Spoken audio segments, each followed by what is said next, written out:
और हटिया प्रयागराज की धरती से ये 100 रुपए का पुरस्कार है। आपको सादर चरण स्पर्श है। ये पुरस्कार नहीं हमें आशीर्वाद स्वरूप है। देखिए गांव का प्रधान का पद प्रधानमंत्री से भी ऊंचा होता है। ये लोग जज होते हैं, जज। 5 साल तक बहुत बड़ी जिम्मेदारी होती है प्रधान को। पूरे गांव के मेहरारू के देखे के होला। पद तो ही मिल जाए तो तू का करवा। बात हम 24 घंटा मन लगाए के देखब। बहुत लोग चुन के अपने गांव का राजा मुखिया बनाते हैं। इसीलिए नीचे प्रधान ऊपर भगवान। बीच वाले सब झंडू। वो कैसे चाहिए से योगी मोदी आदमी के कार्ड कुल मेहरान के नाम से कह दिए।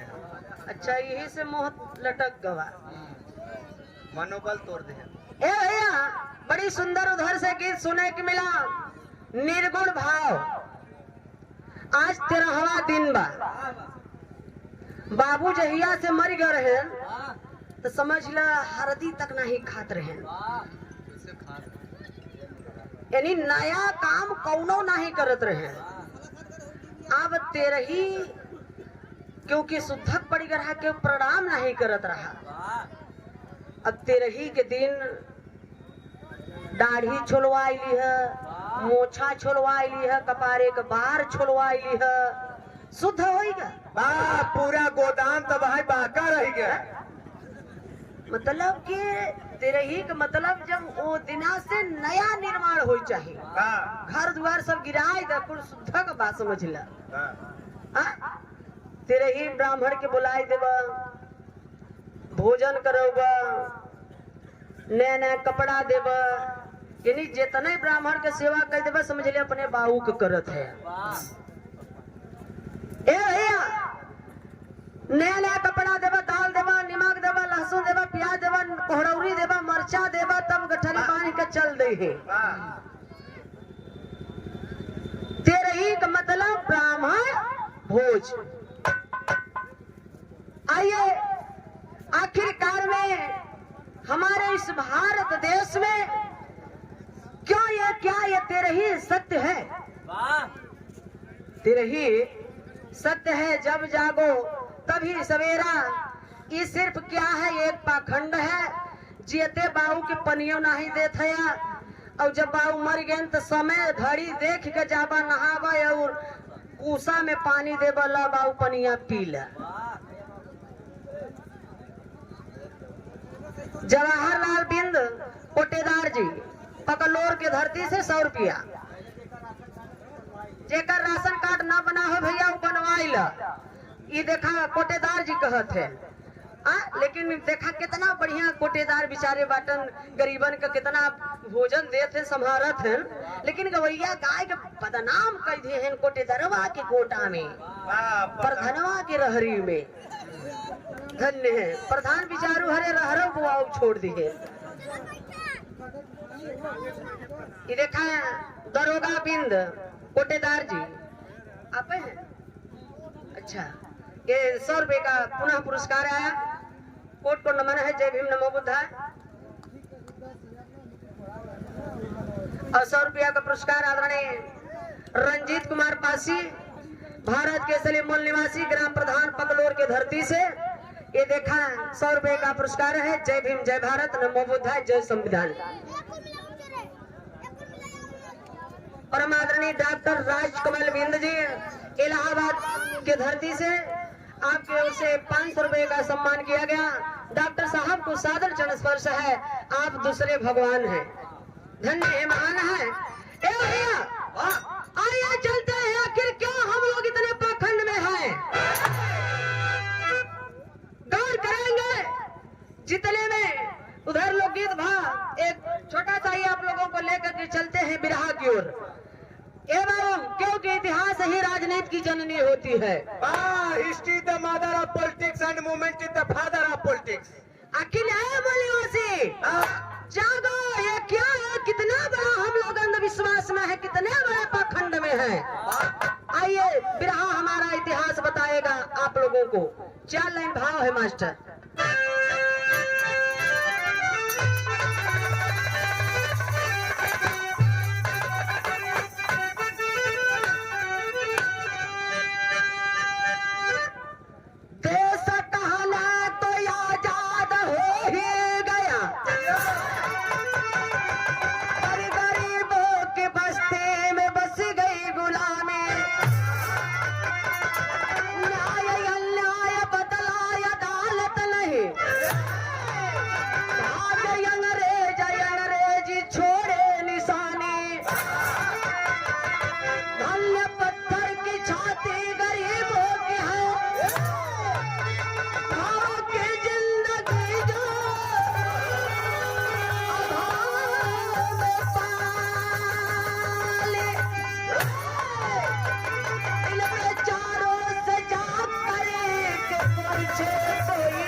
देश आजाद हुआ। 26 जनवरी 1950 को संविधान लागू हुआ। 1952 को पहला वोट देने का मौका मिला, शासक बनने का मौका मिला। इस भारत देश में 3500 वर्ष पहले न कोई जात, न बियादर, न जात, न पात, न भेद, न भाव, न ऊंच, न नीच, न अमीरी, न गरीबी, न छुआ, न छूत, धर्म, अखंड भारत देश। लेकिन इस अखंड भारत देश को बर्बाद करने के लिए, तहस नहस करने के लिए कितने आक्रमणकारी आए। डच आए, फ्रांसीसी आए, पुर्तगाली आए, हुई आए, शक आए, अंग्रेज आए, आर्य आए। आर्य मतलब ब्राह्मण। आखिरकार में ये भारत देश को बर्बाद किसने किया? गजल के भाव में कवि जी भाव लिखे हैं मास्टर। देखें, सर्व प्रजापति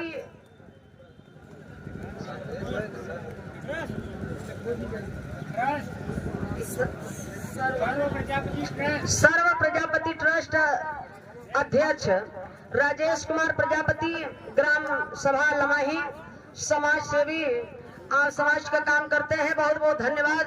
क्योंकि बाबा साहब ने कहा है समाज के लिए कुछ करो, कर न सको तो लिखो, लिख न सको तो बोलो, बोल न सको तो सहयोग करो, सहयोग न कर सको तो समर्थन करो, लेकिन समाज के लिए कुछ काम करो, निठल्ला मत घूमो। धन्य है। आजाद है क्या मेरा समाज? आजादी के चक्कर में परेशान है। आजाद जरूर है भारत देश, कहाँ? सिर्फ कागज में। कि हमारा समाज आजाद ना बा, आजादी के चक्कर में परेशान है। फिलहाल गजल का भाव है मास्टर।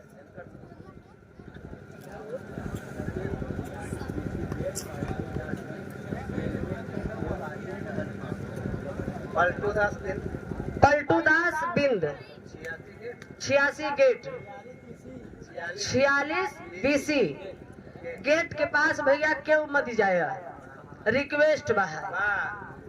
हाँ, 22,000 वोल्टेज बिजली उतर सकता। ये देखा है 11 रुपया पुरस्कार बा। कोट को नमन है। माननीय धर्मराज यादव अध्यक्ष, खड़गपुर बिरहा कमेटी, विराट बिरहा आयोजन 14 जनवरी 2024 दिन में किया गया है। खड़गपुर सूर्यावा में, विजय लाल यादव गाजीपुर, ओम प्रकाश यादव बिहार। ये बिरहा का कार्यक्रम रखा गया है 14 जनवरी को। आप लोग जाइएगा, बिरहे का आनंद लीजिएगा। लेकिन फिलहाल यहाँ आप लोग एकत्रित हो। गजल का भाव है।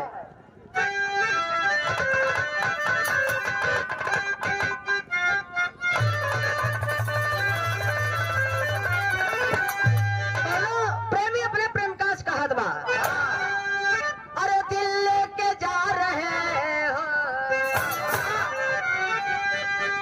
हमार जगह है तो यार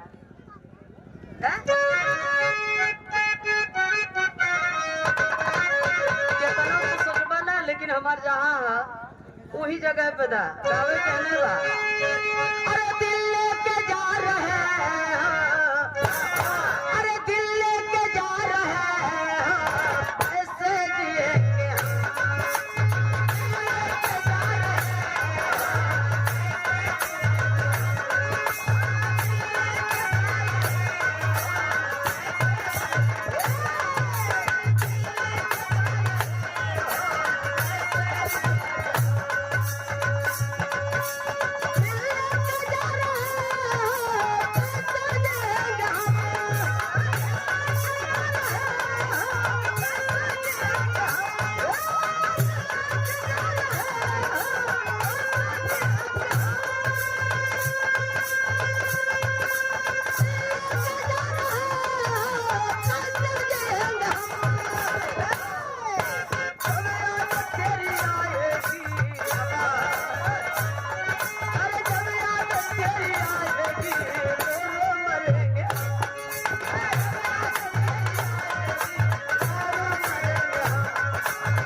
दारू दारू दारू दारू पे उतारो भाई मुरचावा परेशान बाप।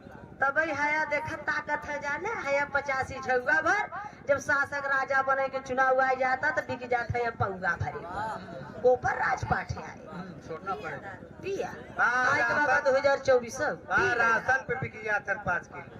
प्रदीप सिंह लमाही से 51 रुपया, अमृतलाल प्रजापति लमाही से 51 रुपया, जय भीम नमो बुद्धाय। और देखा है बेनी माधव प्रजापति के आप नाती विनय कुमार प्रजापति एडवोकेट यानी वकील साहब के तरफ से जो ये आपका कोट है, धन्य है बाबा साहब। जो आपके जेब में पेन है, जो आपके जेब में पेन है वो बाबा साहब की देन है। आपके पास जो दौलत है वो बाबा साहब के बदौलत है। आपके जीवन में जो शांति है वो बाबा साहब की क्रांति है। धन्य है, महान है, नमन करती हूँ। बाहर वकील साहब भाव पर कवि जी लिखे हैं।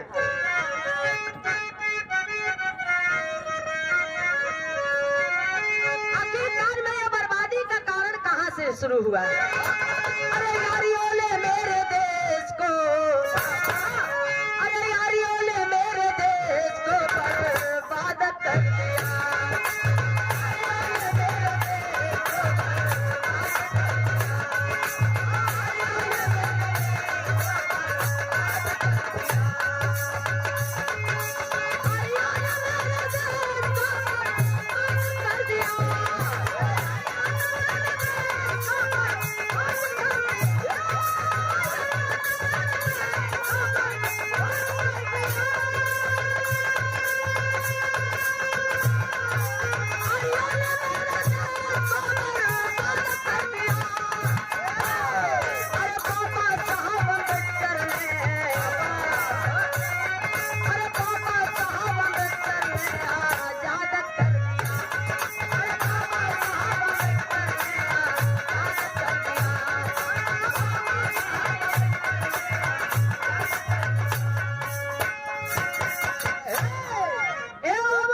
कर दिया। गौर करेंगे आज जैसे हम लोग संविधान के तहत, संविधान से मेरा देश चल रहा है। संविधान के पहले ये मनु ब्राह्मण द्वारा मनोविधान मनुस्मृति बनाया गया। इस मनुस्मृति का इतना कड़ा कानून था, इतना कड़ा कानून था, फिर भी हमारे आपके पूर्वज चला करते थे। इतना कड़ा कानून रहा मनुस्मृति में कि नारी इतनी नीच गंवार है इन्हें। हे खेत देखा था, खेते का काम हो जैसे धान गेहूं सरसों चना पैदा करना, उसी तरह से नारी नीच गंवार का काम है सिर्फ बच्चा पैदा करना। चाहे जैसे वो कैसे हो? अगर पति से न पैदा हो, देवरे से, उन्हों से न पैदा हो, जेठौते से, इन्हों से न हो, ससुरे से, इन्हों से न हो, तब ये सब पड़ोसिन से, इन्हों सबसे न हो, तब हमसे मिला। वो मनुस्मृति मनु ब्राह्मण कह रहा है नारी नीच गंवार का काम है सिर्फ बच्चा पैदा करना। और नारी के लिए गीता में लिखा गया है कि नारी नरक का द्वार। तब इन्होंने सारे पैदा कहाँ से भैं? रामचरितमानस में तुलसी दुबे चित्रकूट बादा के रहने वाले ने लिखा है कि ढोल गंवार शूद्र पसनारी सकल तालना की अधिकारी। कि ढोली के जितने पिटबा उतना ही सुघर बोली, और इस सुधरन के जितने मरबा उतना ही लोग ठीक से रही, और मेहरारू के जितने पिटबा उतना इन्होंने लाइन पर रही। होश में बोला जा। हम थोड़ा गौर करेंगे आखिरकार में शूद्र अब है हमने भ्रमित में है जेकरे सिंहिया जमा रहा, जे सिंह लिखत रहा, वो कहे हम बढ़ जाती है। अब जे मुसहर पासी चमार धैगार है कहीं हम छोट जाती है यार, दलित है। आखिरकार में सोचे वाली बात बा कि सूत्र के बा है। मनुस्मृति में हमार तोहार पूरा औकात लिखा बा। का लिखा बा है बताओ थे। अहिर गड़ारम शूद्र चमारम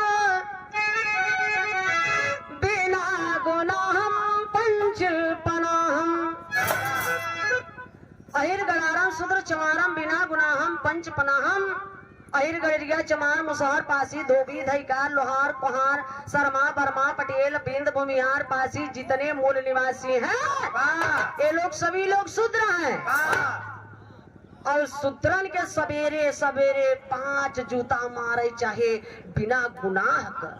वो नाश्ता के रूप में सुबह सुबह बाबा साहब ना पैदा भवा होतेन जेकरे पास 32 डिग्री और 9 भाषा की ज्ञाता अगर ना होते तो बाबूजी जूता ही जूता रोज मराई थी जा हमने। 5 जूता तो हम मरा तू 5 जूता और हम मरा जो मन से बकात है। ए भैया देखा था उनके देही पर जितना हीरो बना है इस संविधान के दिन है। ई जौन सरोज के देखा था ई देखा था जौन कुर्सी बैठा है ये संविधान का देन है। नहीं वो समय मनुस्मृति का कानून रहा सरोजवा बोल देते तो हेज भैया होकर काट लिया जाता है। और आप लोग ना जौन बैठा है टुकुर टुकुर ताकत है तू लोगन के कनवा में ना शीशा पिघलाए का ठूस दिया जाता। जिंदगी भरे के कुल जने बाहिर हो जाता। ये मौलिक अधिकार मिला, भाषण देने का अधिकार, चुनाव लड़ने का अधिकार, वोट डालने का अधिकार, बिरहा गाने का अधिकार, धन दौलत रखने का अधिकार, डॉक्टर बनने का अधिकार, नया नया कपड़ा पहनने का अधिकार, देने का अधिकार। धन्य है मौलिक अधिकार मिला है बाबूजी। आखिरकार में गौर करेंगे फिर भी हम लोग इतने पाखंड में फंसे हैं क्यों? कहानी एजा से शुरुआत हुआ मास्टर फरिया के।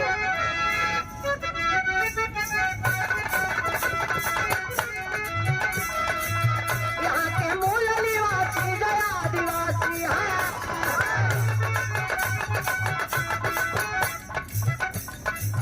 आर्याए बल देवता जो सत्यानाशी हैं। विष्णु बनाने का इंद्र से नायक है। यही विदेश मेरे देश के नायक है। विष्णु बनाने का इंद्र से नायक है। इनके समर्थन में कोई भारत तो ही सूर हुआ। वो तन पुजारी निशा चल कोई असुर हुआ। देवता इंद्र ले नाम तन्नसाया है। हमारी संस्कृति इतिहास को मिटाया है।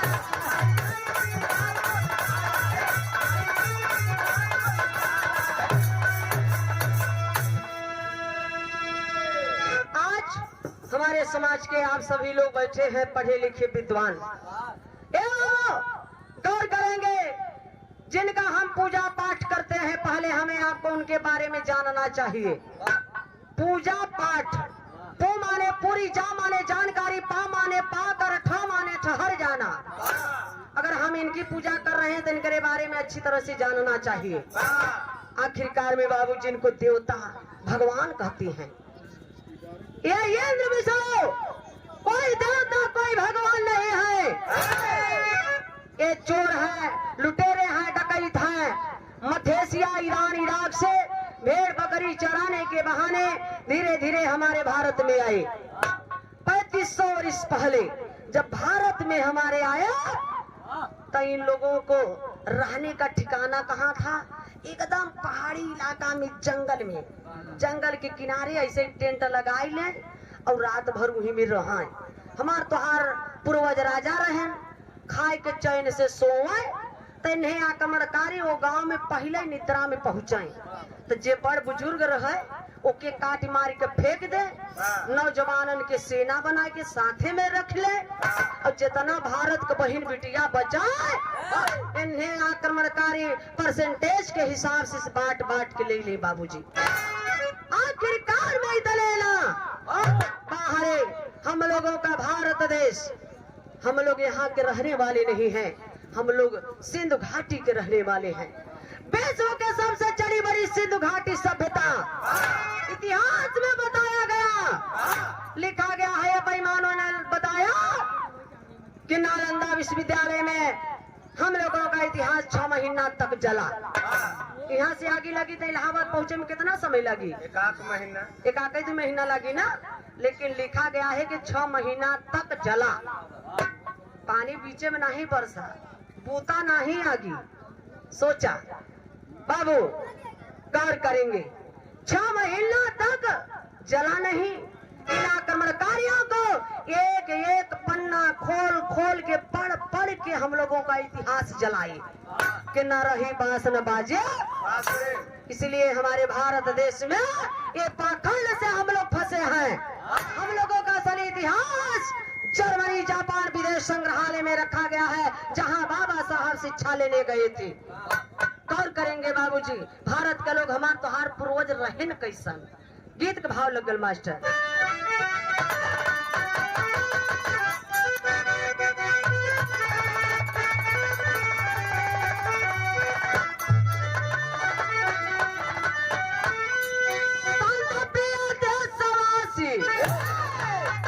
अरे बहुत ही सतावेला पानी देवी देवा आगिया लगावेला पानी देवी देवा आगिया लगावेला पानी देवी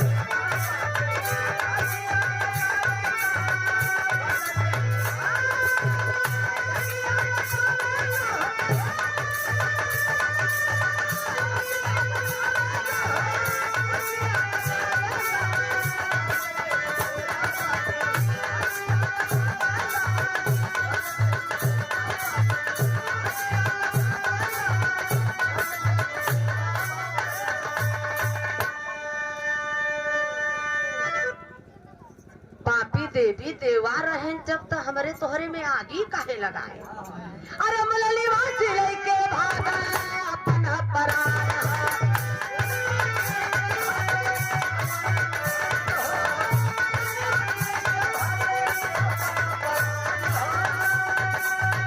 जंगल पहाड़ छिपे तज के सहारा।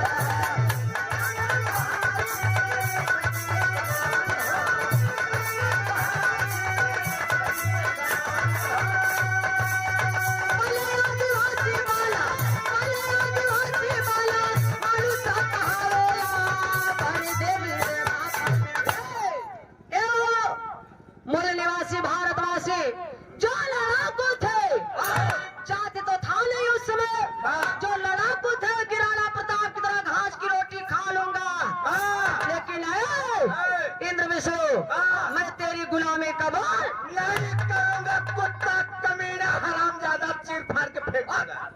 मैं तेरी पूजा पाठ नहीं करूंगा। उस जंगल में रह लागे कोल भील मुसहरा ए बाबू, तो जंगले में जे रही पेटवा भरे बदे कच्चा मांस खाए, लीलगाय खाए, खरगोश खाए, कछुआ खाए, मूस खाए, गोहटा खाए, जऊ नहीं पावे वही खाए। तो इन्हें विदेशी इंद्र विष्णु कहे देखा देखा इन्हें करिया करिया कैसन है। दैत हवाई, ये असुर है, ये राक्षस है, ये बनमानुष है। ऐसे हमारे आपके पूर्वजों को संबोधित करते थे घृणा शब्द से। आखिरकार में जे नहीं डिरान उ कोल भील मुसहरा और जे डराएगा ओके का बनाए ले है बेईमान। अरे भाई से समर्पित जहां भाई ले दे सवारिया।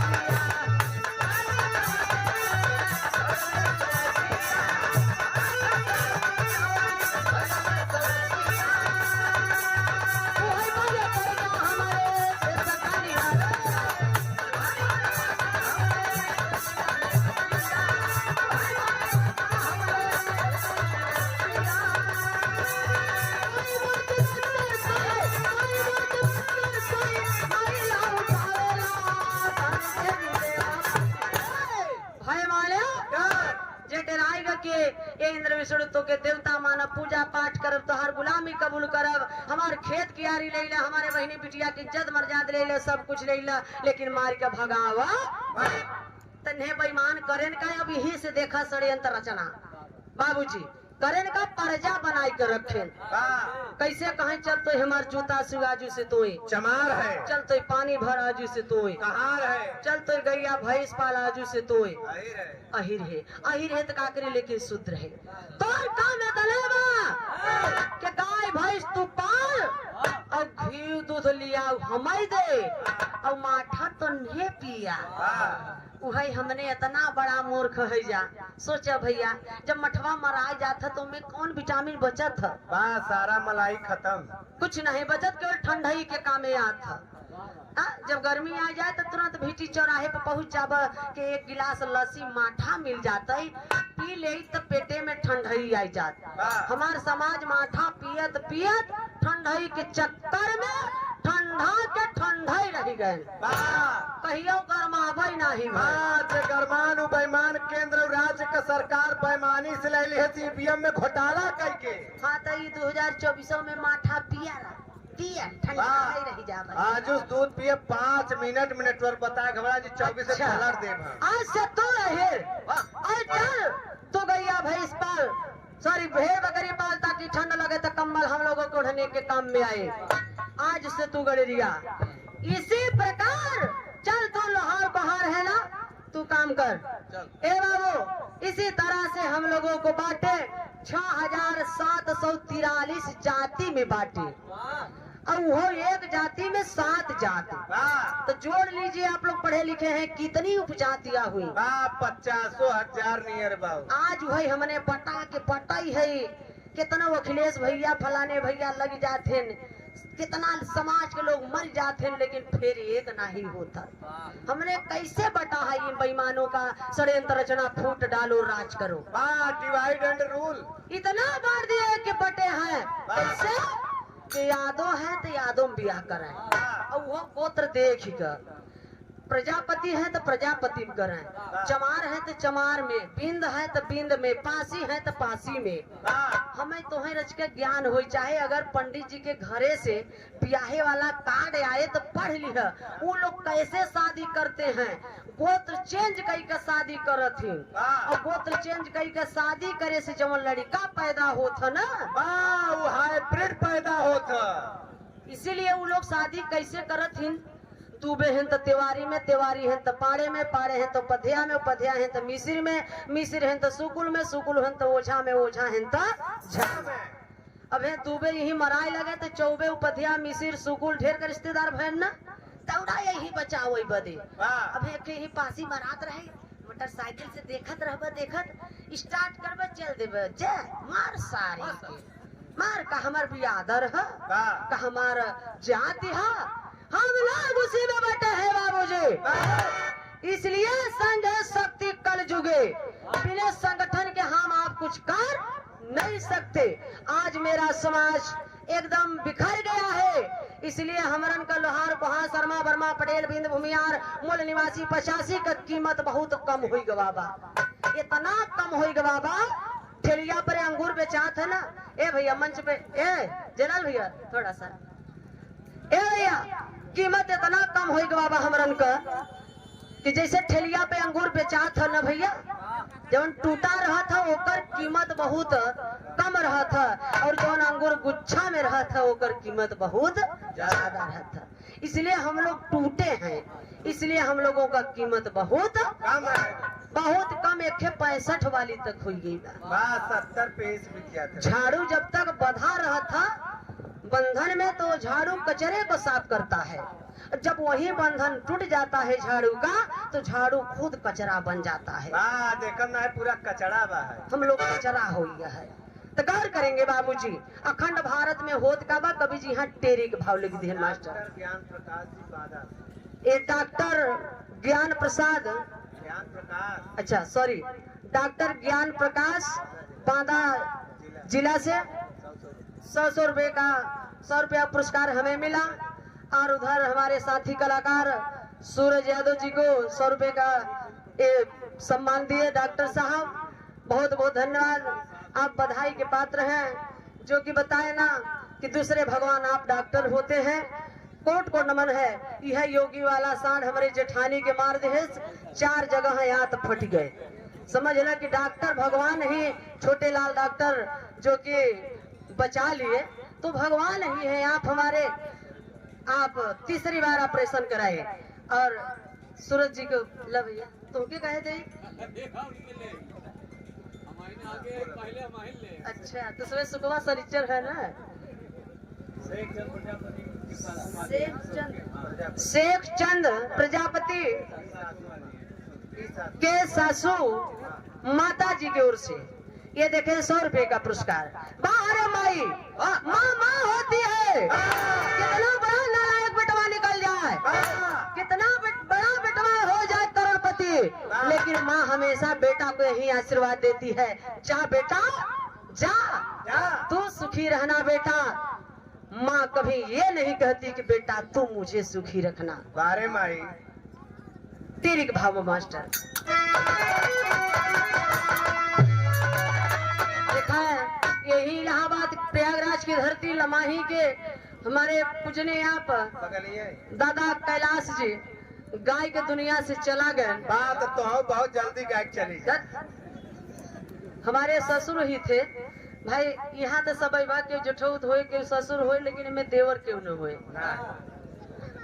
कवि जी भाव लिखे हैं, कैलाश दादा जब गावत रहे तब तू अपने मम्मी के पेटे में रहू। का गावा अरे मोरे राम मोरे राम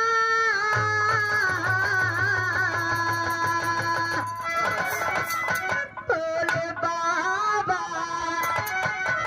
जोगिया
लिखा है।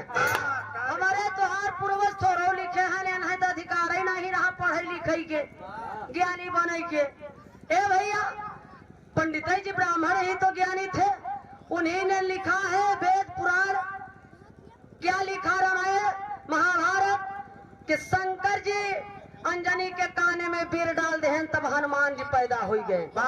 कनवा में डालले से हो उद्यान ऋषि का वीर सरवा पत्ता पे बहत जात रहा। राजा दशरथ का बहिन चंद्रकला चाट लिहिल तब सरवन पैदा हो गए। तो वीर नहीं मलाई रहा मलाई तो अपने मेहरिया के चटाक दे पट्टे चटा चटा तू चाटे पैदा करे तब न मन में भैया हरा कि यूं समय चाटे से पैदा हो जाते। कहता चाहे बाउर सुनता चाहे ज्योतिया सरेख महान आप लोग हया। तुलसी दुबे ने लिखा कि सुमित्रा कैकेयी कौशल्या तीनों रानी खीर खाई और वो श्रृंगी ऋषि निषाद के गुफा में अरे चोरी चोरी तब जाए का भरत शत्रुघ्न राम यो लक्ष्मण पैदा भय। खिरिया खैले से हो कि लिखे वाला तो पढ़ा लिखा था नहीं उस समय। दारू बहुत तेज पीता था, भांग खाता था। ये समय बड़े बड़े विद्वान MBBS हमारे डॉक्टर साहब हीरा जो दोनों पति पत्नी डॉक्टर हैं, पढ़े लिखे हैं आप लोग। तरीका सोचिए, ये जनरल नॉलेज की बात है कि जे मुंहे से खाई तो गर्भाशय में जाए कि अमाशय में जाए। अरे यार वो जमाने में गर्भाशय अमाशय कनेक्शन एक रहा। यहाँ सबके चूतिया बनाए हैं का? भाई तुलसिया तब न उसे पूछी था। धन्य है तुलसी, लेकिन चाटे से छीके से रगड़े से लड़का पैदा हो गया। श्री रामचंद्र मोती दिहंत रक्तासुर पैदा हो गया। रमवा जस जस मोते रक्तासुर ससुरा तस तस बढ़त जाए। उन्होंने किताबी में लिखा पढ़े रहे। सोचिए बाबू जी, क्या है, कितना बड़ा पखंड है। गौर करेंगे, कथा सुना था 3-4 घंटा गांठ जोड़ के मेहरारू के संग है बैठ कर। कथा माने जाने ला जाएगा, शब्द कोश हिंदी का खोल कर पढ़ लिया। कथा माने काल्पनिक कहानी, नकली कथा सुनाए के असली रुपया ले, हमारे तोहरे पैसा जुटाए के सबके सुतही दे। ई कहावत यह तो कथा है। ई कथा है। नकली कथा सुनब, जेबा से असली रुपया देब। माई बहनी हरे जही अचरे से गोड़ धरी, अचरे से गोड़ धरी। सरोजवा यहाँ ना असली कथा सुनावता, 1 रुपया दिया जा, आई का गोड़ धरा जा, चाउर कोहड़ौरी नीमा के लिया आया, जा जा अपने अपने घरे से घी लेके आवा 1 किलो। ए भैया सोचिए, करवा चौथ व्रत रहती है कितनी माताएं बहने। चाणक्य जी कितने विद्वान थे। चाणक्य जी कहते हैं कि करवा चौथ व्रत रहती है। करवा चौथ व्रत रहने पर अगर हर पति की उम्र लंबी होती है तो भारत की किसी भी औरत को विधवा नहीं होना चाहिए। लड़का खिलावत रही माई बहनी हरे, कहीं मत रो बाबू, देखा हो चंदा मामा दूध भात ले आवा बाबू के मुहवा में डाल दा घुटुर से। लड़का खिलाई, और जब करवा चौथ व्रत रही तब वही चंदा मामा के चलनी में भतारे के देखी तब पुआस टूटी। वही चंदा मामा है, वही चंदा मामा भतारा है। का पाखंड हो भैया, सोच रच कर। बाऊ मर गए न, समझ ल के दाढ़ी बार छोड़वाई ली है, समझ ल के कुल सुत हो ही गवा। अब जितना बभने के दे देवा, समझ ल के हम अपने बाऊ के देत है, हमार बाऊ लेत है। जो स्वर्ग में गया, जो स्वर्ग में गया, क्या है स्वर्ग और नर्क? जिंदा आदमी स्वर्ग जा नहीं सकता, अब मुर्दा साला यहाँ आके बता नहीं सकता। तो किसने देखा स्वर्ग और नर्क कहाँ है? भाई है। पैसा कमाने के लिए बाभन भैया लोग योजना बनाए। राम बिलारी से प्रजापति को हार। अच्छा अच्छा ठीक बा, ऐसे जात मत छिपाओ करा। ए भैया कोट बनवाना है, जय भीम नमो बुद्धाय। तो कभी जी भाव लिखे हैं मास्टर, आगे का होगा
से और व्यवस्था लिखी गई, ब्राह्मण क्षत्रिय वैश्य और शूद्र।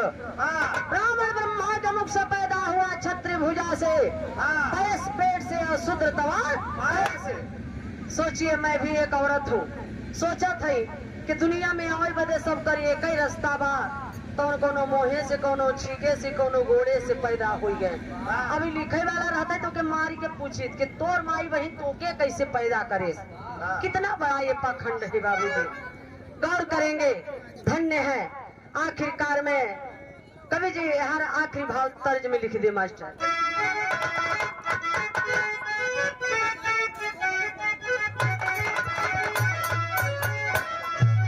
बोलो तुला इनका दुल्हा कहत बा। ए भैया रेलवे फाटक देखा लड़का है हटावता। आजा बाबू आजा आजा तर्ज के लाइन बा। बढ़िया बढ़िया कोई बात ना बा। अरे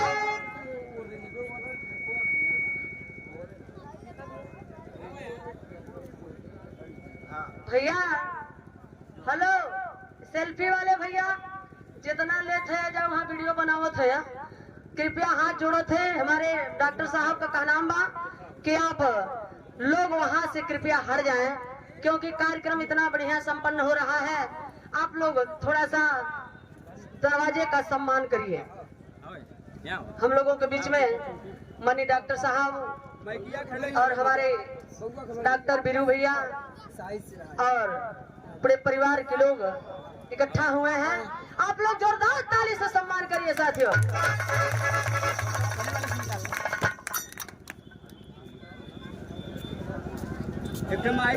भाई बाजा वाले ए बाबू देखा है, धन्य हो पिताजी।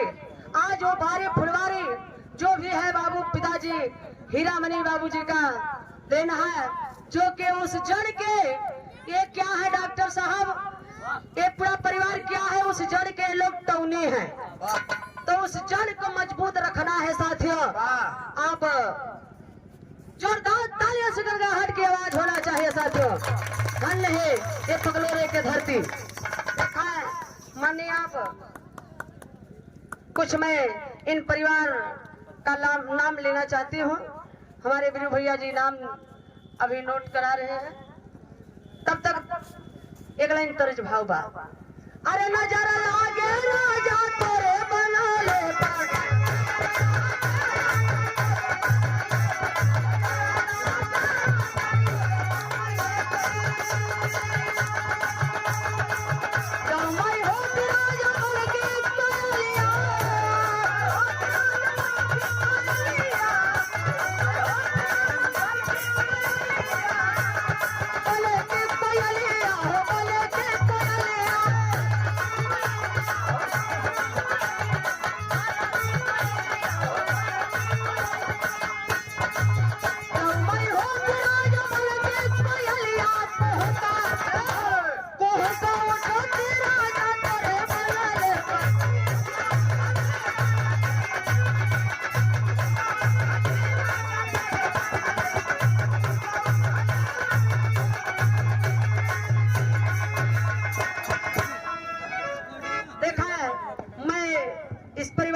चाहती हूँ। आप आदरणीय दीनदयाल प्रजापति, आप लोग तालियों से स्वागत करिएगा साथियों। और